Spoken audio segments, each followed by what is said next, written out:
Whether you've just bought a new iPhone, like the iPhone 16e that's coming out this week, or you're using a model that you've had for a while, getting the most out of your battery is something that I think most of us care about. Now, I definitely don't recommend obsessing over this. At the end of the day, it's your phone, you should use it however you want. But over the years, I've picked up a few key tips that can really help extend battery life without making huge sacrifices to how you use your iPhone. So in this video, I'm going to share 10 of those tips with you so you can get the absolute most out of your battery. Okay, let's get into it. So here on my iPhone's home screen, you can see that I've got some widgets. If you're unfamiliar with them, widgets are essentially mini apps that can display useful information without needing to open the full app. Some widgets are even interactive. For example, the reminders widget lets you not only view your reminder list, but also tap on reminders directly within the widget to mark them as complete. The problem with widgets though is that by their very nature, they are constantly pulling in new data to stay updated. Most first-party widgets are pretty well optimized, and so I wouldn't worry too much about them, but if there are any that you're not really getting a benefit from having, removing widgets can improve your battery life. To do that, just long press on any widget on your home screen and you'll see an option called Remove Widget. Tap this and the widgets will be removed. Okay, let's talk about dark mode. By its very nature, dark mode draws less power than light mode, and that's because OLED screens, like the ones used in modern iPhones, can literally turn off individual pixels when displaying black content. For example, when I switch my iPhone from light mode to dark mode, you can see that much of the display turns black. This means that my iPhone isn't illuminating those pixels, which uses less battery life. Of course, this is also a visual change, so it's something that you'll have to get used to. If you don't like the look of dark mode, I wouldn't force yourself to use it, but if you can get on board with it, it will have a noticeable impact on your battery life. There are a couple of ways to enable dark mode. The first way is through settings. Just go to settings, then display and brightness, then select dark mode under appearance. If you'd prefer to have it switch automatically, you can choose automatic mode, which will enable light mode during the day and dark mode in the evening. The second way is even quicker. You can do this directly from Control Center. Just long press on the brightness toggle and you'll see the option to enable or disable dark mode. Do you ever watch these tips videos and think, how am I supposed to remember all this? If so, you should definitely check out the brand new training portal that I've just launched, iPhone Essentials Plus. It's more than 100 tips for the iPhone, with another 100 being added over the next few weeks, covering every aspect of your iPhone. Each module contains lessons, and each lesson contains a tutorial video, a step-by-step guide with screenshots, and a downloadable PDF. So no matter how you like to learn, you're covered. You can work through each lesson in order, or you can pick and choose what you want to learn at any given time. There's no ads, no sponsors, just content, and you can access it on your iPhone or your tablet or home computer. Plus, no monthly subscription. This is a one-time only payment with lifelong access to all of the content, including all future updates. If this sounds good to you, scan the QR code on screen or click the link in the description of this video. When we talk about battery life, something a lot of people don't realize is that your battery life is directly linked to your battery health. The battery in your iPhone is a consumable component, meaning it won't stay in brand new condition forever because it literally can't. Lithium-ion batteries, like the ones used in modern iPhones, are expected to degrade over time. You can't stop this chemical process, but there are things that you can do to slow it down, and modern iPhones actually give you quite a bit of control in settings to help with this. If you go into settings and tap battery, you may see two separate options, battery health and charging. If you don't see these two options, by the way, this may be because Apple has been rolling this feature out into new iPhones over the past couple of years. Tapping into battery health will give you an overview of the chemical health of your battery. Here you'll see the maximum capacity, which represents how much charge your battery can hold compared to when it was brand new. You may also see the number of charge cycles that your battery has completed, a full cycle, meaning it's gone from 100% down to 0%. If you go back and tap charging, you'll see a few important settings. By default, your iPhone charges to 100%, but one way to reduce battery wear is to enable optimized battery charging. With this setting turned on, your iPhone will try to charge more intelligently based on your daily routine. For example, when you charge your phone from a very low percentage, say 10% all the way up to 80%, this happens very quickly, and in doing so, it generates heat, and that puts a strain on your battery. With optimized battery charging, your iPhone will charge quickly up to 80%, but then slow down the last 20%, waiting until just before you usually unplug your phone. So if you wake up at 7 a.m. every day, your iPhone will learn this habit and slow charge the last 20% over the course of maybe an hour or so in the early hours of the morning, ensuring that it's fully charged when you wake up, but also reducing strain on the battery. If your iPhone supports charge limit, you can also manually set your own charge limit instead. When you do this, optimized battery charging will be disabled and your iPhone will stop charging at whatever limit you set. This feature is really useful if you rarely need a full charge. By limiting your phone to 80 or 90%, you do sacrifice some battery life per charge, but you maintain your long-term battery health. Which option is best for you depends on how you use your phone. I work from home, for example. I'm never more than a few feet away from a charger, and I carry a charger pack with me if I'm out for the whole day. So I prefer to limit the charge and save my battery's overall health. You pick whatever suits your needs. If you're enjoying the content here, why not sign up for my weekly newsletter, which is all about tech news and tips delivered free to your inbox each Friday. Sign up via the QR code on screen or the link in the description. Whenever I make these videos, I always get someone commenting that if you want to extend your iPhone's battery life, all you need to do is enable low power mode. And while that is technically true, your battery will last a lot longer if you enable it. It's kind of the nuclear option. Low power mode is designed for emergencies, for when your battery is running really low, you know you won't be able to charge it anytime soon, and you need to make it last as long as possible. I think I've used it properly once. Many years ago, I was coming back from work drinks when I lived in London. I had about 5% battery left and I was still an hour away from home, so I used it then. To enable low power mode, you go into settings, tap battery, and toggle on low power mode. But be aware that doing this disables or limits a lot of your iPhone's most important features. It will disable 5G data if applicable to your model, set auto lock to 30 seconds, limit the display brightness, reduce the refresh rate to 60 Hz if you've got an iPhone Pro, turn off visual effects, pause iCloud sync, stop automatic downloads, prevent mail from automatically updating, as well as other really useful things. Now, you might find that these trade-offs are okay for you, but for most iPhone users, low power mode shouldn't be something that you use all the time. Just keep it in your back pocket for when you actually need it.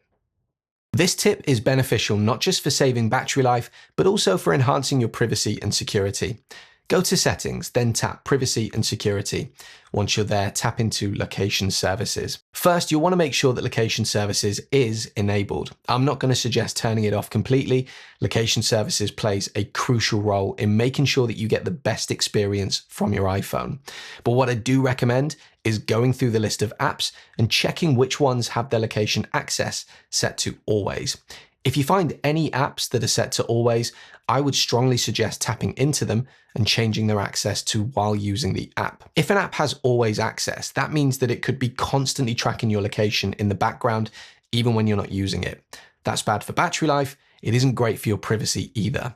By switching it to while using the app, you ensure that it can only access your location when you're actively using it. While you're here, it's also a good opportunity to go through the list and see if there are any apps that shouldn't have access to your location at all. If there's an app that doesn't need it, consider changing its settings to never. Also, pay attention to the compass arrows because they can help you identify where location services are being used.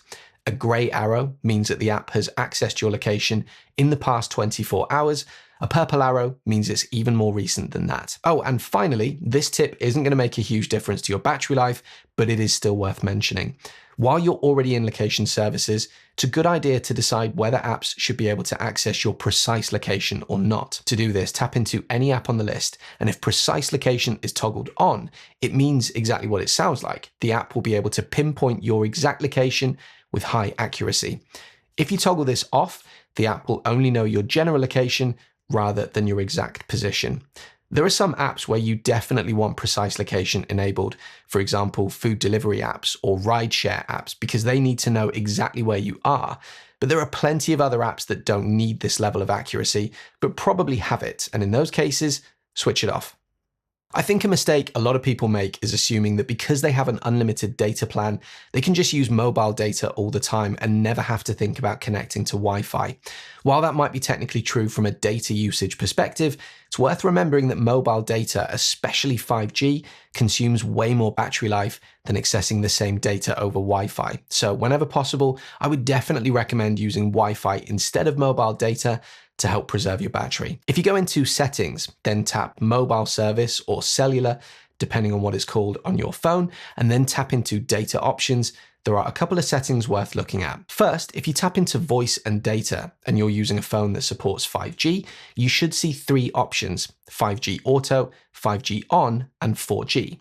Out of these, I would recommend 5G Auto. This setting allows your phone to use 5G when it's needed for performance while still optimizing your battery life. If you choose 5G on, your phone will always try to use 5G, even when 4G could handle the same task while using less power. On the other hand, if you select 4G, your phone will only ever connect to 4G networks, which could limit your overall performance. If you go back and tap into data mode, you'll see 3 options here as well. Allow more data on 5G will use the most battery life because your phone may prefer 5G over Wi-Fi and use it for data-heavy tasks like software updates and iCloud backups. Low data mode will preserve the most battery, but it will severely limit what you can do when you're away from Wi-Fi, as it will pause background tasks and automatic updates. For most people, standard is going to be the best in-between option.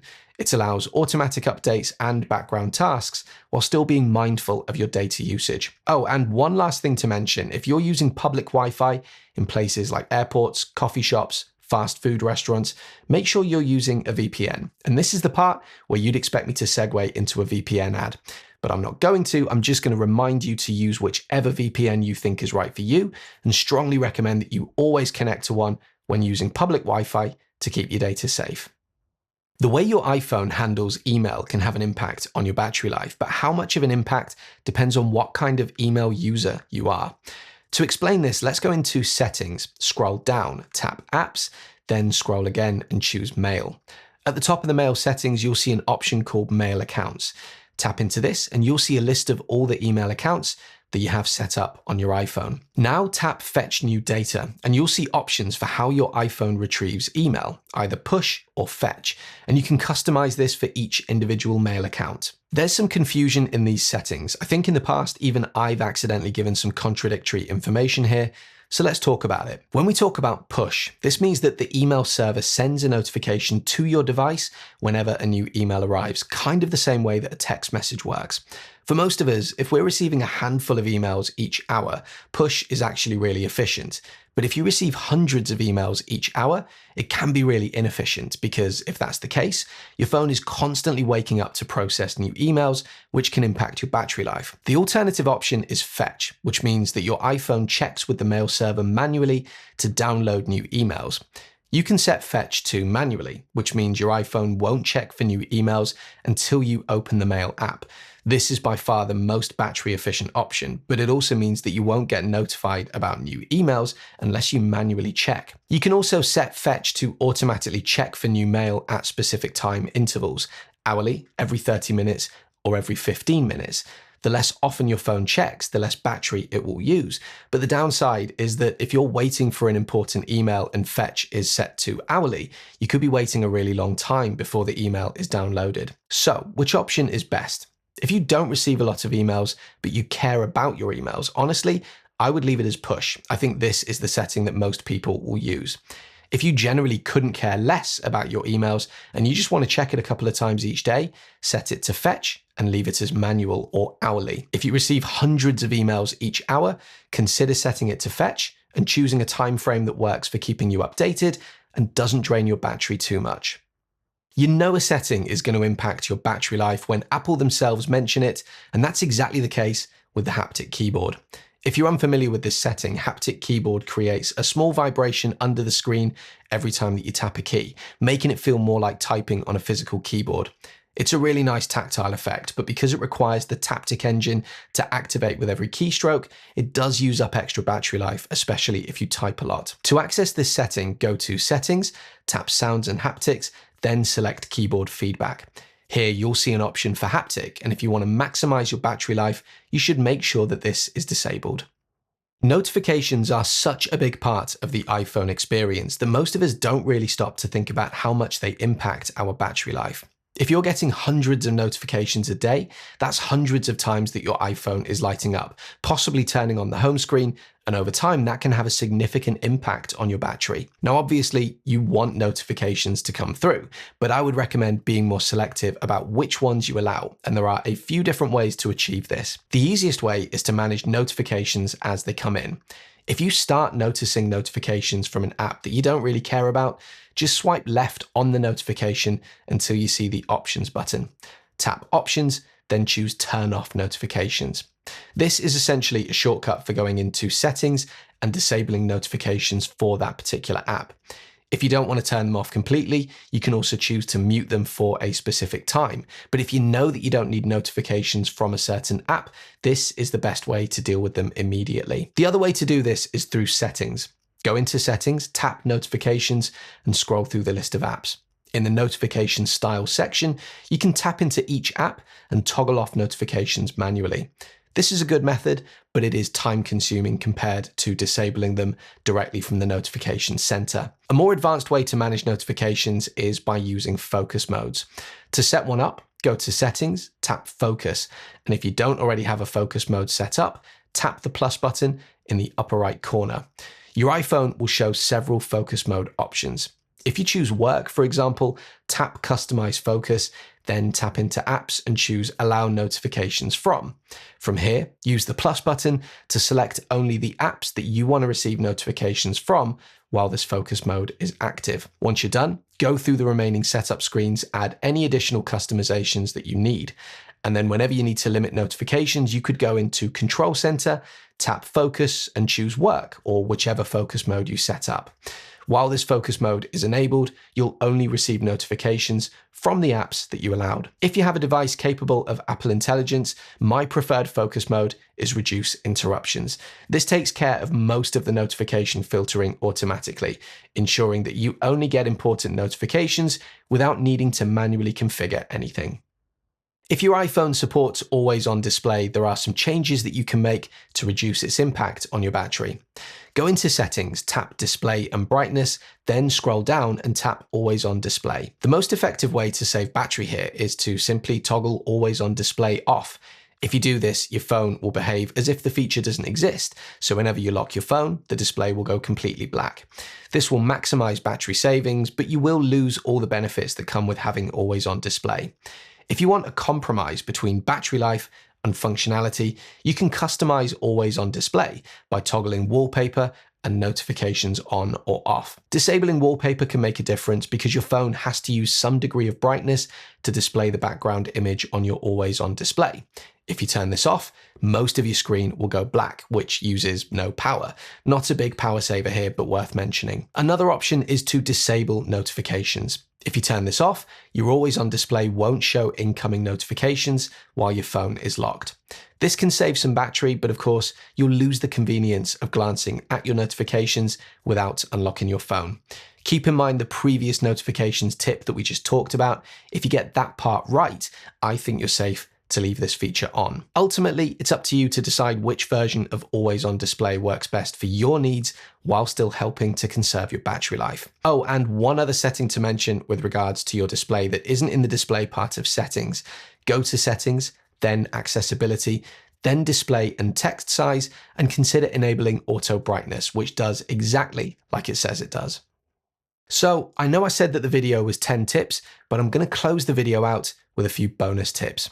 If you use your iPhone for CarPlay, specifically when using Apple Maps, one thing you should definitely do is download offline maps for areas that you frequently travel through. To do this, open Apple Maps and tap on your iCloud ID at the top. Then choose Offline Maps and press the New button. Use the search box to find a specific area, or if you just want to cover your current location, tap Current Location. You'll see a selection box on the map. You can drag the edges to resize it, and you can pinch to zoom in or out, just like you would on a photo. Once you've selected the area that you need, press Download, and the map will be saved directly to your phone. You can repeat this process to download multiple maps if you need to cover different locations. The benefit of this is that when you're on the road, your phone will still use real-time data for things like traffic updates and road closures, but the actual map data will already be stored on your phone.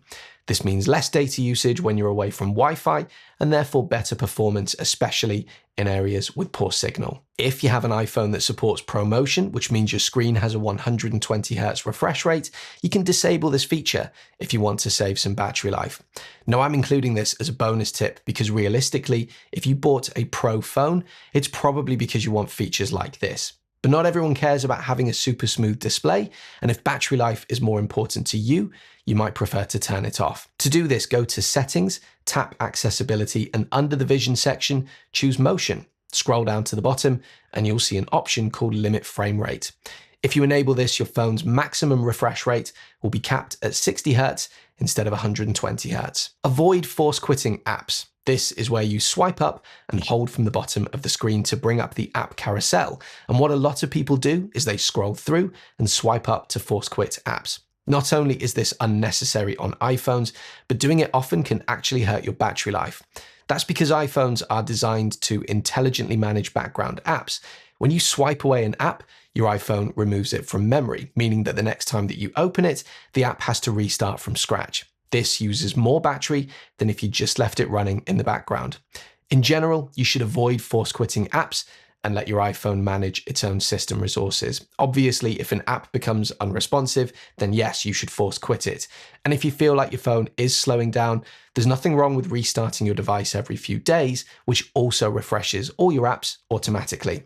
But routinely force quitting apps is unnecessary, and it can actually shorten your battery life as opposed to helping it. The final bonus tip that I want to mention is about accessibility features. You can find these by going into Settings and then tapping Accessibility. Over the last few years, Apple has added some really impressive features to accessibility, especially in iOS 18. Features like voice control, where your iPhone is constantly listening for custom phrases, eye tracking, which uses the front-facing camera to track your eyes, and sound recognition, where your iPhone listens for specific sounds in your environment, are just a few examples of the powerful tools available. Now, the reason I'm including this as a bonus tip is that for many people, these are important quality of life features that they really need to use. But if you don't rely on them, as cool as they might be to play with, I'd recommend disabling them because most of these features are very battery intensive. So if you're looking to maximize battery life, it is worth checking which accessibility features are enabled and turning off anything that you don't actually need. So there you go, 10 tips plus some bonus tips to really help you maximize your battery potential. What do you think? Anything that should have been included? Drop me a comment and let me know. And as ever, if you found this video useful, do please consider leaving me a like and subscribing to my channel for more content like this in the future. See you on the next video.